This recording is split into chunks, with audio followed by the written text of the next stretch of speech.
porque todavía hay algunas situaciones o algunos aspectos que se consideran dentro de toda esta entidad que aún no están muy bien establecidos. Por ejemplo, uno de los aspectos es de que se atribuye como factor etiológico a una desarmonía oclusal, una inestabilidad en la oclusión dentaria, como un factor que pueda ser iniciador de este problema que es el bruxismo.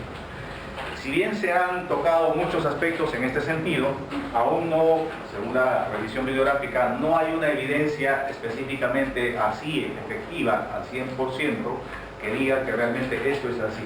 Entonces, hay que tener en cuenta eso, hay que tener en consideración, ya que nosotros, ustedes como futuros dentistas, definitivamente van a ser parte, sobre todo del diagnóstico de este problema, que no solamente tiene como enfoque el aspecto odontológico, sino que también tiene aspectos mucho más amplios, van inclusive hasta el aspecto psicológico, neurológico y otros aspectos más que vamos a revisar ahora. Pero es importante, y entiendan ustedes, de que como dentistas que somos, y dado que uno de los signos que tiene este problema es el que están observando en la pantalla, que afecta a este componente del sistema estomatognático, que es la oclusión dentaria, tenemos que nosotros evaluar bien, determinar bien qué hacer en estos casos. Entonces, es muy difícil a veces determinar si realmente un paciente es bruxómano o no. Existe toda una serie de características clínicas que vamos a ver ahora, y además el tratamiento de este caso no es específicamente odontológico. Tiene que tener necesariamente un enfoque más multidisciplinario, inclusive tratamiento psicológico. Vamos a ver qué alternativas proponen este autor que he revisado para hacer esta presentación. Muy bien. El bruxismo entonces es una entidad, que hay definiciones que se han ido dando a través del tiempo. Tiene muchas formas en la literatura de describir de nombre, bruxismo céntrico, bruxismo excéntrico, bruxomanía, apretamiento dentario, rechinamiento, una parafunción. Inclusive hay un término que es la parasomía, que es un problema que vamos a analizar ahora, donde básicamente esta manifestación de todo este cuadro patológico no está involucrado, está relacionado a un aspecto más sistémico que local, vale decir odontológico. Hay definiciones más o menos desde a partir de este año del 99, donde todos coinciden en que este problema es un evento parafuncional. Y ustedes saben lo que es una parafunción, es una actividad que realiza el aparato masticatorio sin una finalidad específica. Por ejemplo, el masticar no es una parafunción, ya lo tenemos claro, masticar es una función. En cambio, hay eventos parafuncionales que no tienen una finalidad específica, surgen como respuesta a veces a algunos factores, pero que va a generar daño principalmente en el aparato masticatorio, a nivel de cualquiera o de todos sus componentes. Entonces, aquí tenemos, por ejemplo, Carlos y Magnuson, que es una actividad de un sistema que no tiene propósito funcional, y es el apretamiento y rechinamiento como acto de apretar y refregar los dientes. Cada otro autor, es una actividad parafuncional oral cuando un individuo está despierto o dormido. Se presenta en ambas situaciones. No solamente ocurre cuando estamos durmiendo. Otra definición, un poquito más completa, dice: es una actividad parafuncional que consiste en el apriete, rechinamiento dentario de etiología multifactorial. Ahí va una de las primeras características de este cuadro, que la etiología es multifactorial, no es solamente una, y está asociado principalmente a estrés y alteraciones del sueño. De acuerdo a las características clínicas, se presentan diferentes tipos de bruxismo, asociándose principalmente con adultos y niños. Entonces, vemos primero que hay bruxismo de día, bruxismo de noche, puede ser bruxismo del adulto, bruxismo del niño. Entonces, cada autor a veces clasifica y hace una diferenciación los diferentes cuadros de bruxismo. Pero todos, en general, la gran mayoría de ellos están asociados a factores, a factores etiológicos de múltiple origen, no es uno solo. Bien, en aras de repente un poquito identificar y tener un concepto más claro en cuanto a la etiología del bruxismo, este autor menciona que el bruxismo primario o idiopático corresponde, como dice ahí, al apretamiento diurno y al bruxismo del sueño cuando no se reconocen problemas o causas médicas. ¿Qué quiere decir esto? Que un paciente empieza a tener este cuadro de apretamiento, de frotamiento, de características clínicas de bruxismo, pero sin una causa específica, no se sabe a qué se debe. En cambio, hay un bruxismo secundario o iatrogénico, ¿no?, que corresponde a formas de bruxismo asociados a problemas neurológicos o problemas psiquiátricos o desórdenes del sueño. O sea, una persona que tiene un desorden del sueño, que no duerme bien, por cuestiones que vamos a ver luego, genera o puede generar cuadros de bruxismo. Estos sí son, digamos, de factores conocidos. Entonces a esto se le suele llamar bruxismo secundario o iatrogénico. En cambio, en primario es un paciente bruxómano que no tiene, duerme bien, duerme tranquilo, pero hace episodios de bruxismo. Entonces, ¿qué está pasando, no? Algo hay aquí, un factor idiopático. Saben ustedes, el término idiopático significa sin, no se conoce cuál es el factor. Hasta ahora existe eso. Bueno, y otra modalidad de clasificación de este bruxismo, dado las características, ¿no?, sobre todo a nivel dental, es de que se puede observar o se puede determinar dos tipos de bruxismo: el llamado bruxismo nocturno y el bruxismo diurno. Y acá también hay un término y un concepto que ya lo tenemos claro. Todos, sin excepción, ¿no?, y lo dice este autor de este texto, de esta revisión, que es Paesani, un argentino que vino acá el año pasado. Él también menciona que todos, sin excepción, bruxamos en algún momento. Todos somos bruxómanos en algún grado durante nuestra vida. Entonces, ya sea que bruxamos durante la noche o durante el día. Y dentro de esta modalidad, de esta división de bruxismo nocturno o diurno, ¿no?, vamos a tener inclusive algunas características. Dentro del bruxismo nocturno hay uno al que Paesani le llama bruxismo primario o idiopático, que está muy relacionado con problemas de sueño. Y dentro de estos problemas de sueño hay un término que describe esta alteración, que es la parasomnia, ¿no?, el hecho de no tener un sueño adecuado. Vamos a ver luego en qué consiste eso. Y hay un bruxismo nocturno que está asociado a problemas secundarios, que está asociado a problemas neurológicos, psiquiátricos, a la toma de medicamentos. Inclusive hay medicamentos, que vamos a ver ahí qué tipo de medicamentos pueden generar como efecto adverso, ¿no?, la manifestación de cuadros de bruxismo. Y tenemos el bruxismo diurno, cuya etiología también es idiopática. No se sabe por qué aparece eso, no hay razón, ¿no?, porque en el día no estamos durmiendo, estamos despiertos, estamos en vigilia. Entonces hay momentos, episodios que empieza a hacer el cuadro de bruxismo. Pero otra de las razones es problemas de tensión emocional o trastornos psicopatológicos. Personas muy ansiosas, muy estresadas, ¿no?, viven totalmente tensos por el estilo de vida que tienen. Entonces eso va a desencadenar toda la serie de signos y síntomas que tiene este problema, diferenciándose en alguno de ellos del bruxismo nocturno, sobre todo en su forma de afectación, sobre todo al componente dental. Principalmente, no estamos diciendo que sea algo específico, ¿no?, es una característica que, si bien se presenta en ambos, pero uno más que en el otro. El bruxismo nocturno primario, entonces, como habíamos descrito, es básicamente muy relacionado, muy ligado a esta patología o a esta alteración del sueño, que es una parasomnia. Existe todo un área, ¿no?, que estudia sobre esta parte de la persona, que es, ¿no?, la actividad del sueño, y inclusive esta Academia Internacional de Desorden del Sueño llega a clasificar al bruxismo dentro de este cuadro de patología. Hay una lista tremenda de un montón de alteraciones del sueño. Dentro de ellos están, por ejemplo, las pesadillas, ¿no? Está en otro cuadro, estoy hablando en términos para poder entendernos. Otro tipo de alteración son los que se levantan de noche y empiezan a caminar, eso se llama sonambulismo, ¿no? Y así, hay una serie de eventos de alteraciones del sueño, y uno de ese tipo de alteraciones es la parasomnia, dentro del cual una de las manifestaciones clínicas que un paciente tiene esta enfermedad, esta alteración, es los signos de bruxismo, es decir, el rechinamiento de dientes. Está caracterizado por el frotamiento o apretamiento dentario periódico a causa de contracciones rítmicas de los músculos masticadores durante el sueño, ¿no? Y va a generar síntomas locales y sistémicos. Entre los síntomas locales va a ser desgaste de dientes, o signos, va a ser desgaste de dientes, dolor muscular, fatiga muscular, y a nivel sistémico este cuadro de la parasomnia que genera al día siguiente cómo se levanta este individuo después de haber estado con una actividad inadecuada de sueño, con cansancio, ¿no?, con un sueño o con una condición psíquica, digamos, no adecuada, porque no ha podido dormir bien durante la noche.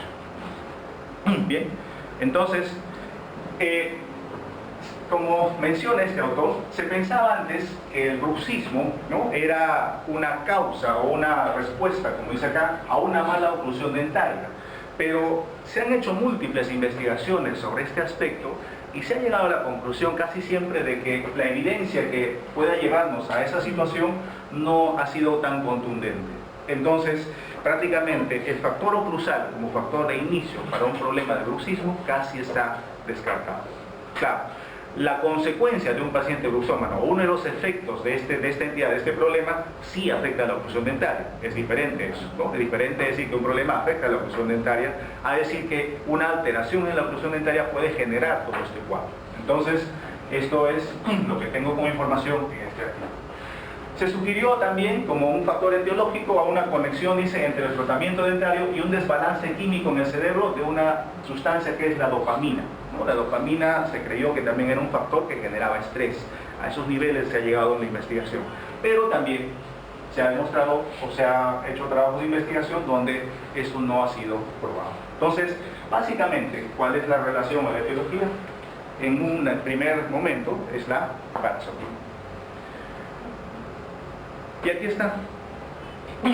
Este es el manual, ¿no?, de esta academia, donde están una serie de trastornos mentales y de sueño, donde están, y dentro de esos están los trastornos del sueño. Hay trastornos primarios, secundarios, etc. Uno de ellos son las parasomías. Y aquí tenemos, ¿no?, las disonías, los parasonías y trastornos de sueño asociados a procesos médicos y psiquiátricos. Bueno, ¿qué es importante y qué tenemos que conocer de esto? Lo que tenemos que conocer es de que cuando nosotros dormimos, ¿no?, para lograr una recuperación adecuada del sistema nervioso que durante todo el día está activo y al día siguiente podamos estar lúcidos y desarrollar nuestras actividades de manera adecuada, el cerebro y todo el sistema nervioso tienen que descansar como mínimo una cantidad de horas. ¿Cuántas horas en promedio como mínimo deben de dormir? De 6 a 8 horas, es lo mínimo. Entonces, yo siempre discuto esto con mi hijo. Yo tengo un hijo así como usted, tiene 20 años, igual que ustedes. El sábado 28 tenemos examen. No se amanezcan el viernes, por favor, para el sábado. ¿Por qué? Porque si ustedes se amanecen estudiando y leyendo, cuando vengan al examen aquí, a eso de las 12 del día, están con la cara que se mojan la cara para despertar. ¿Cómo está su cerebro de ustedes? Si no han dormido toda la noche. Está agotadísimo. Y creen que el cerebro tiene la capacidad de organizarse y generar respuestas propias o respuestas adecuadas, probas al examen que nosotros les hacemos. No, por eso marcan cualquier cosa después. Entonces, ¿cuál es la sugerencia? Descansen tranquilo el viernes, lean todo el día, 8 de la noche, apaguen todo, apaguen el celular, duerman tranquilo, levántense a las 6 de la mañana, descansen, que su cerebro esté tranquilo, cosa que el sábado a mediodía estén lúcidos, ávidos, para poder analizar bien las preguntas, marcar bien la respuesta y dar un mejor examen. Entonces, eso principalmente, ¿no?, es la razón por la que el cerebro y todo el sistema tiene que descansar. Se ha estudiado en el sueño que para poder nosotros tener una recuperación adecuada, ¿no?, digamos, del estado de vigilia del sistema nervioso, durante el sueño tenemos varias etapas. No pretendo hacer un estudio del sueño, pero hay un momento del sueño donde nosotros o el cuerpo entra en una etapa de un sueño profundo. Y a esa etapa se le llama la fase REM, ¿no? La fase REM, que en inglés REM significa, a ver quién sabe qué significa REM. Rapid Eye Movement, en inglés. Rápido, movimiento rápido de los ojos. ¿Por qué se llama esa etapa así? Porque en ese periodo de la fase REM, si pudieran ustedes observar a una persona que está durmiendo y entra a esa etapa REM, realmente los ojos que están cerrados o se abren a veces, empiezan a moverse rapidito. Entonces, ¿han visto esa película, ¿cómo se llama?, El Exorcista? Ya, los ojos ya, algo así pasa, ¿okay? Entonces, en esa fase REM ocurre eso, ocurre la fase rápida de los movimientos rápidos de los ojos. Y esta fase REM ocurre durante el sueño, o debe ocurrir durante el sueño, aproximadamente, son ciclos, entre 5 a 6 fases REM. O sea, una persona que duerme y llega a tener sus 5 periodos o 6 periodos de fase REM durante la noche, durante la etapa que duerme, ¿cómo amanece luego, cómo despierta luego con su sistema nervioso central? Bastante lúcido, descansado. Entonces, si ustedes no duermen 2 o 3 horitas, ¿cuántas fases REM harán durante ese tiempo? 2 o 3. Entonces no están descansando lo suficiente. ¿Okay? Esa es la fisiología normal, digamos, y el entendimiento del sueño en relación a esta fase REM. ¿Y ahora qué tiene que ver el REM con el bruxismo? Se ha encontrado que en esta fase REM, aparte de dar la vuelta a los ojos, dar la vuelta a la cabeza, en este momento, el paciente bruxómano, ¿qué hace? Empieza a frotar los dientes. Entonces es en esos momentos que ocurren estos episodios de apretamiento, rechinamiento, frotamiento dental. Entonces, dado esta condición, definitivamente hay una estrecha relación entre el sueño y los problemas de bruxismo. Esto está estudiado bastante, si han leído el libro de Dawson también lo menciona. Inclusive hay unos aditamentos que se colocan aquí, ¿no? Unos chips electrónicos ahora que sirven como tratamiento y sirven como medio de diagnóstico también, que nos ayudan a determinar esta condición. ¿Ok? Bueno, el bruxismo nocturno secundario, ¿no? Es otra alteración que también podemos tener en algunos pacientes, y esto está relacionado más a la presencia de otras enfermedades, ¿no? O sea, no es propio de trastorno de sueño, sino la presencia de otras enfermedades. Por ejemplo, trastornos como la enfermedad de Parkinson, la enfermedad de Huntington, síndromes como el que estamos viendo ahí, el Shire, ¿no? Problemas de demencia, trastornos de fibromialgia, o sea, esos problemas pueden generar también a los pacientes o pueden desencadenar cuadros de bruxismo. También puede ser causado, miren, por el consumo abusivo de sustancias como alcohol, tabaco, drogas, ¿no? Cocaína, anfetamina, éxtasis, ¿no? Entonces, tengan cuidado con eso, chicos, no se sobrepasen, porque se sabe si necesita. Entonces, esto también puede generar y ser un factor que puede ocasionar bruxismo. También está, el bruxismo se presenta como un efecto indeseado cuando hay personas que por algún trastorno o algún problema neurológico o psicológico toman medicamentos, como por ejemplo las drogas antipsicóticas. Y eso tengan cuidado porque muchos pacientes que ustedes van a, no muchos, algunos pacientes que ustedes van a atender en algún momento en su consulta, lo digo porque también alguna vez hemos tenido esta situación, hay pacientes que dentro de la anamnesis hay que preguntar, hay pacientes que toman estas drogas, ¿no? Drogas antipsicóticas, que nadie sabe, hay personas. Ahora, un psicótico no dice que es un loco, ¿no? Eso no es así. Muchos de nosotros probablemente si nos hacemos un test, de repente estamos dentro de ese cuadro, ¿no? Y eso no es malo, sino que hay que saber controlar. Pues toman drogas como estas, y estas drogas, ¿no? El consumo de estas drogas pueden generar episodios de bruxismo. Entonces, ahí tenemos otros factores, ¿no? Aparte del sueño, que pueden generar problemas de bruxismo también nocturno. Estos factores se denominan o están dentro del grupo de bruxismo nocturno, secundario. Muy bien. ¿Qué caracteriza a un paciente que tiene bruxismo nocturno? Y ahí tenemos una lista de signos y síntomas que caracterizan. Lógicamente, el primer signo o síntoma va a ser ruidos de frotamiento dentario durante la noche. Desgaste dentario, manifestado por atrición, por atracción. Se suele presentar en algunos casos, algunos pacientes presentan fracturas de dientes naturales o fracturan las prótesis, fracturan las restauraciones que tienen, ¿no? Como consecuencia de esa fuerza excesiva. Aquí tenemos algunas vistas que nos muestran eso. Hay dolor matinal, o sea, cuando se levanta el paciente amanece adolorido, con fatiga muscular, ¿no? Y a veces tiene cefalea ocasional, se levantan con dolor de cabeza, no he podido dormir bien anoche, me duele la cabeza, ¿no? Entonces, es un signo típico característico de un paciente bruxómano. Puede haber movilidad dentaria y a veces dolor dental, ¿no? Cuando mordemos un poquito porque queremos tomar desayuno, ¿no? Algunos pacientes, cada vez que me levanto y empiezo a tomar mis dotos, me duelen mis dientes, ¿no? Pero después se va acostumbrando. Otro signo característico. Otra manifestación clínica de este problema, por el exceso de frotamiento de los dientes, es la exostosis ósea, ¿no? Vean esta fotografía aquí, es característico de un paciente bruxómano, ¿no? A nivel de reborde, el hueso forma exostosis. Hay una hipertrofia muscular, como ven acá, evidente, que inclusive manifiesta en algunos casos debido al excesivo frotamiento, apretamiento, ¿no? La lengua es afectada y se forma en el borde de la lengua una especie de indentación, unas huellas de los dientes. Luego a nivel de la mucosa se forma una línea alba, como dice acá, ¿no? Es otro signo que también puede encontrarse en un bruxómano, ¿no? Y que esto está queratinizado. Entonces, como ven, hay una serie de signos y síntomas que identifican a un paciente bruxómano. El hecho de ver a un paciente así, con los dientes desgastados, no significa que sea bruxómano, no necesariamente es un bruxómano. Tiene que haber una serie más de, digamos, de signos que lleven a determinar este punto. ¿Qué pasó? Perdón.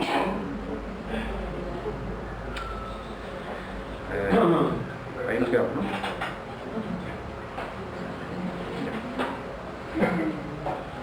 Muy bien. El bruxismo diurno, bueno, es un bruxismo que aparece durante la vigilia, ¿no? Durante el estado que estamos de conciencia despiertos. Generalmente este tipo de bruxismo, a diferencia del anterior, el bruxismo nocturno, estoy diciendo generalmente, no estamos diciendo que sea estrictamente así. El bruxismo nocturno, generalmente la manifestación a nivel dentario clínica es de frotamiento, ¿no? Frotamos los dientes, rechinamos los dientes. En cambio, el bruxismo diurno principalmente es de apretamiento, ¿ya? Y como ven las fotografías, apretando los dientes. El bruxismo durante la vigilia, apretamiento, parece ser el resultado de una tensión emocional o psicosocial, ¿no? Aparentemente esa es la razón. Hay desórdenes que llevan al individuo a ser prolongados episodios de contracción muscular, ¿no? Y estos episodios ocurren cuando estamos en estados de ansiedad o de estrés. Por ejemplo, cuando se maneja, cuando se mira televisión, o están concentrados en alguna tarea, ¿no? O en hacer algo, o hay alguna preocupación dentro del ámbito personal o familiar, y eso genera un cuadro de ansiedad. Entonces esa ansiedad se ve reflejada en una hiperactividad muscular, ¿no? Episodios de contracción muscular que van a llevar a ser episodios de apretamiento. Y esto ocurre generalmente durante el día, y es de manera inconsciente, nosotros no nos damos cuenta. ¿Qué signos y síntomas caracteriza a este paciente o a este generalmente? Otra vez típica cara cuadrada, es decir, hipertrofia por hipertrofia maceterina, ¿no? Que también es cuadro signo del otro cuadro. Hay un desgaste dentario, pero el desgaste dentario aquí es diferente. En el caso anterior, el desgaste dentario por frotamiento, creo que ustedes lo entienden, la superficie de desgaste va a ser una superficie lisa, brillosa, ¿verdad? En cambio, en este tipo de contacto dentario, digamos, de alteración dentaria por apretamiento, va a ser en forma de hoyo, ¿no? Hemos puesto esto entre comillas, y más o menos tiene esta característica. Si ven ahí, es que aquí no hay frotamiento, simplemente hay un apretamiento y hace que el diente se desgaste, se vaya fracturando, e inclusive la dentina se gasta en mayor cantidad, digamos, que el esmalte, y se forma justamente esa condición o esa característica clínica, al cual hemos puesto el término de ¿okay? Aquí no se presenta ningún ruido, generalmente, ya que la contracción muscular se realiza en posición estática y silenciosa, ¿no? Generalmente no hay ruido, puede haber pequeño ruido, pero generalmente no hay, cuando el paciente aprieta. Signos y síntomas de bruxismo diurno. Bien, ahora, se ha encontrado también que el bruxismo tiene varios factores. Al ser multifactorial, entonces se ha buscado encontrar qué otros factores, y creo que este cuadro resume claramente eso. Determina factores morfológicos, o se determina factores morfológicos referido a, ¿no?, a alteraciones en la oclusión dentaria y a anormalidades articulares y óseas, es decir, la anatomía, la morfología del sistema. Pero, como ya les dije, este factor casi ya no está muy relacionado a esto. Se ha descartado que sea un factor etiológico, sobre todo la alteración de la oclusión dentaria, que pueda agravar un cuadro de bruxismo, sí, probablemente. Pueda potenciar o desencadenar, generar, digamos, exacerbar un cuadro de bruxismo, de hecho. Pero que inicie un cuadro de bruxismo, al menos por la investigación que hemos revisado, las investigaciones que se han hecho y que hemos revisado, lo descartan casi totalmente. Existen otros factores llamados patofisiológicos que se refieren, ¿no?, a la química cerebral, a una serie de eventos que ocurren ahí. Factores psicológicos como desórdenes psicosomáticos, ansiedad, problemas de personalidad. Factores psicológicos básicamente referido al estrés, ¿no? Entonces, el estrés sí, definitivamente es un factor que está muy ligado y que genera o puede participar dentro del bruxismo. Y también hay factores genéticos. Está demostrado eso, ¿no?, que casi un 20 a 64% de pacientes con bruxismo del sueño pueden tener un miembro en su familia que reporta rechinamiento, y también que dicha patología es más frecuente en mellizos que monocigóticos que en disigóticos. Es decir, si alguno de nosotros tiene un cuadro de bruxismo marcado como el que nos imaginamos, es probable que nuestra descendencia también sea bruxo.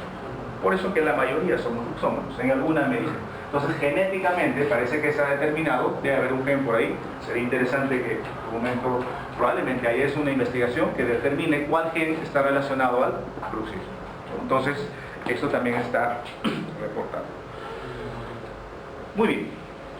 Y vamos a ver entonces cuáles serían las posibilidades de tratamiento.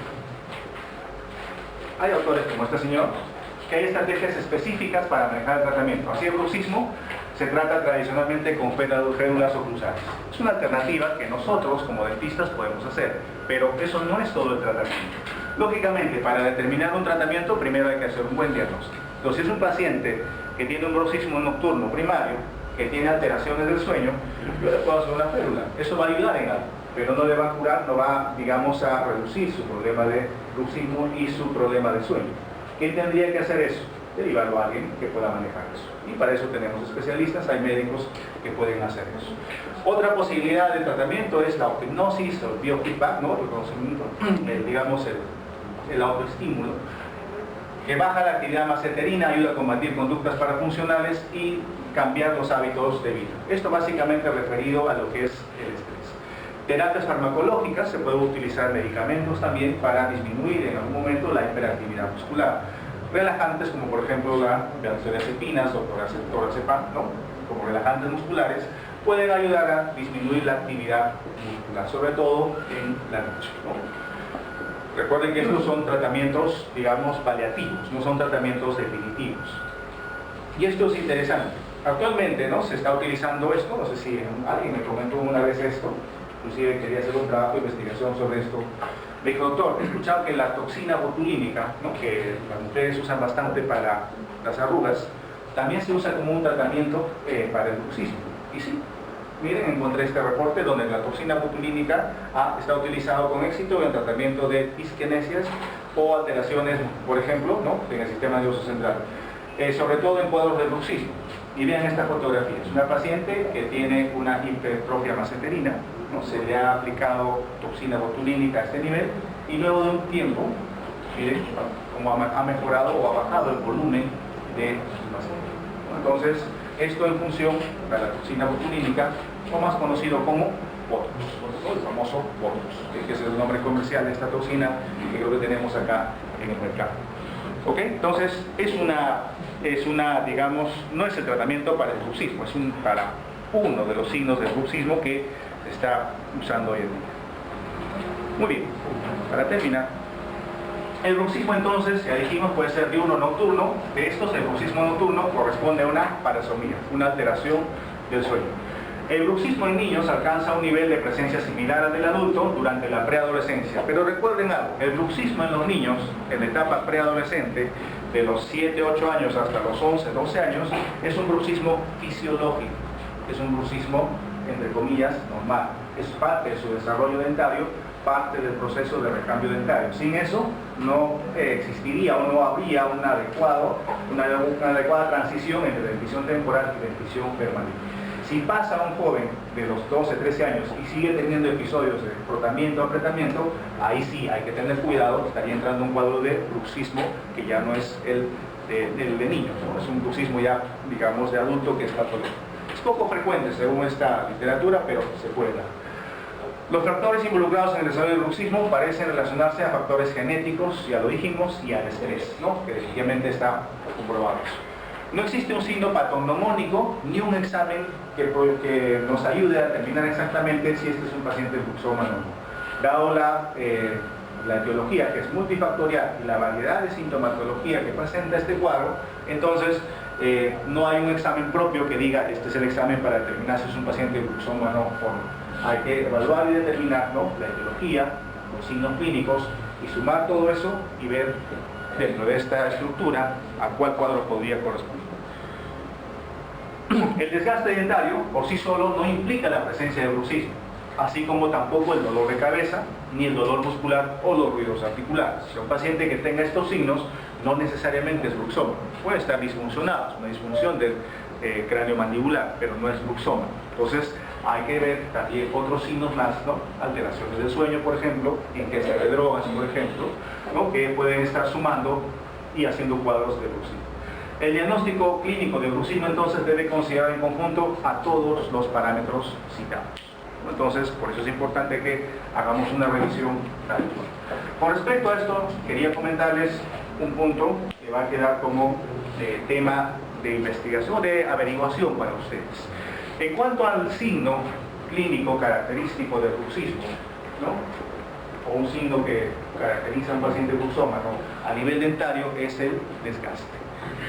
Y si ustedes entendemos este término de dimensión vertical, que creo que hablamos un día de la dimensión vertical, ¿no? Entonces existe dimensión vertical postural, oclusal, etc. Un paciente que ha desgastado sus dientes, ¿no? Es lógico que puede haber alguna alteración en esta dimensión. Entonces, el tema es el siguiente: un paciente bruxómano que ha desgastado sus dientes, ¿realmente pierde la dimensión vertical oclusal o no? Y si no lo pierde, ¿cómo se hace para rehabilitar? ¿Cómo reconstruyen esos dientes? Porque, lógicamente, el tratamiento para este paciente con férulas es parte de ello, pero a veces el paciente siente la necesidad y busca mejorar esta condición, y nosotros tenemos que hacer eso. Pero si estamos viendo que aquí hay un problema donde la dimensión vertical oclusal no ha sido alterado, se ha mantenido, ¿cómo hacemos para reconstruir esos dientes? ¿Entienden la pregunta? Lea sobre eso y vamos a ver. Bueno, ya lo dijimos, el tratamiento del bruxismo varía principalmente en razón de la etiología y, en segundo término, la edad. ¿Ok? Quiero un ratito mostrarles este video para terminar. Anoche lo encontré en el YouTube. Ojalá puedan escucharlo. A ver, guarden silencio un ratito para que puedan escuchar. Escuchen.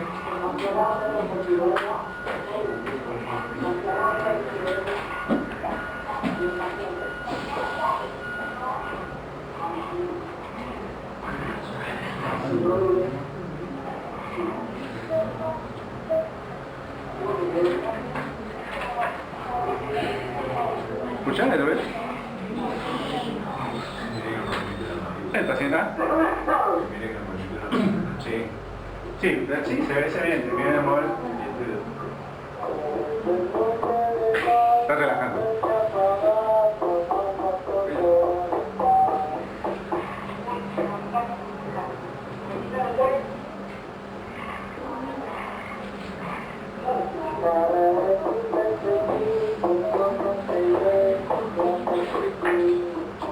Bueno, ahí se acaba. Su paciente, miren, el ruido puede ser tan fuerte, pues en este caso es algo muy pequeño.